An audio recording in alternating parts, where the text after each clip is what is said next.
Hello，大家好，我係 Hunter。開始今日嘅復盤。依家我用呢個學習機同大家講下今日嘅復盤，同埋點用我哋個學習機去做一啲股票分析。咁呢個學習機呢，首先佢有 iPad 功能。iPad 入邊冇嘅功能佢都有，因為佢係硬件同軟件一齊噶嘛，係我哋方德嗰個同輪井公司輪命生產噶嘛。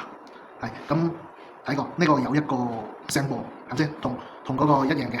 咁聲波都有啲相呢個係一個圖片呢個係星期日嗰個孫子老師講嘅，即係下半年佢覺得港股嘅兩大主線，一個係生物醫藥，一個係半新股。咁生物醫藥其實我都有研究下嘅，我覺得佢講得都幾好嘅，係因為生物醫藥佢係喺個位置係比較低位咯。咁依家又係有幾大優勢啊嘛。咁首先有事件催化咯。咁18A 將嗰個港股嗰個亞洲頂尖嘅創新醫藥公司，其實喺港股都有幾多嘅，所以講呢個係一個催化事件。咁成個生物股喺港股入邊係估值係比較低嘅，而且依家係有一啲事件係海外收購，好多係收購啲事件嘅，就係對呢個板塊係有比較正面嘅影響嘅。仲有政策端，即係國家嗰啲醫保擴容唔加速，即係國產化。之前係芯片係國產化，所以推升咗芯片嘅行情。咁依家其實生物股都係一樣嘅道理嘅。咁生物股呢，邊啲生物股好呢？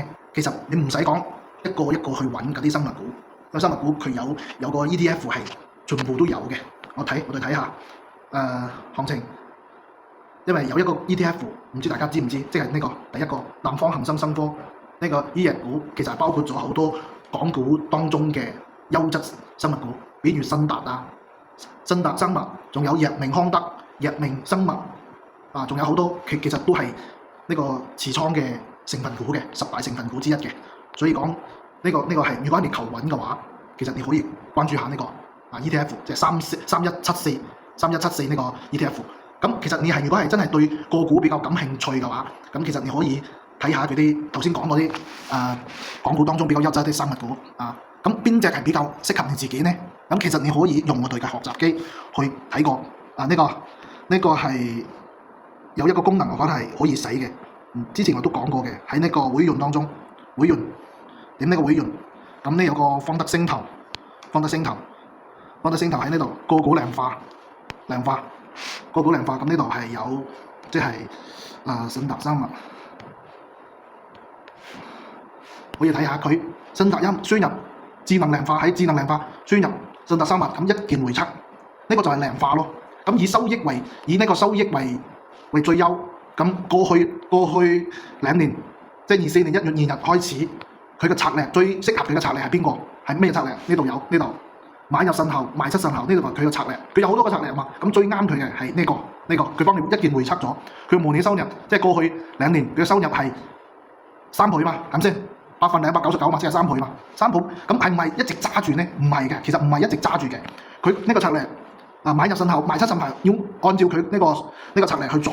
咁其實命勢係咁嘅，都有嘅，命勢喺度。佢操作成係咁嘅，根據佢啲慎後咁，25年12月9號買入，咁嚟到26年1月14日賣出，呢係第一波，第一次操作。咁之後呢，26年，你睇25年佢只操作過一次，即係講唔啱佢個行情，佢係唔會提醒你買嘅。所以講佢係量化嘅，即係佢係好科學嘅，係咪先？咁依家呢26年呢，其實佢覺得係可以做高拋低吸。頭先咧有寫有話買入日期同賣出日期係幾多嘛？佢都會寫得好清楚。咁依家咧最近一次咧就係5月18日買入，即係符合呢個條件買入。咁賣出咧7月3日符合呢個條件。咁依家咧最近佢就冇發出咗買入嘅信號，冇發出買入信號。咁即係講依家係觀望當中，係咪先？你覺得呢個係啱唔啱你？你覺得呢個策略啱唔啱你？你覺得啱嘅話，你就保存策略，係咪先？信達生物呢個策略。咁即係講你訂閱再點下呢個訂閱。咁即係符合呢個條件，呢個條件佢會提醒你嘅。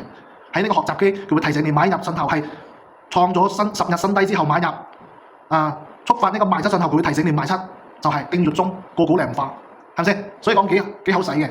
咁你如果係再係要提醒你更加清晰嘅，咁因為你係對呢個，如果係你對呢個公司係感興趣嘅話，又喺呢度喺呢度，AI 即係有嗰個睇個先啊 ，AI 釘盤嘅呢個 AI 釘盤，AI 釘盤方德嘅 Apps 係冇嘅，係冇其他公司啲 Apps 都冇咁即係嗰個因子咁多嘅，即係少啲嘅 AI 釘盤。點呢個 AI 釘盤？係咪先？添加股票，信達生物，扁魚角啊，點呢個釘盤？咁點設置呢？喺呢個右手邊釘盤設置，係咪先？咁佢生物佢係我哋係要拆漏嘅底嘛，漏底嘅話，咁你可以設呢好多因子嘛，有好多因子嘛。咁呢因子點解釋呢？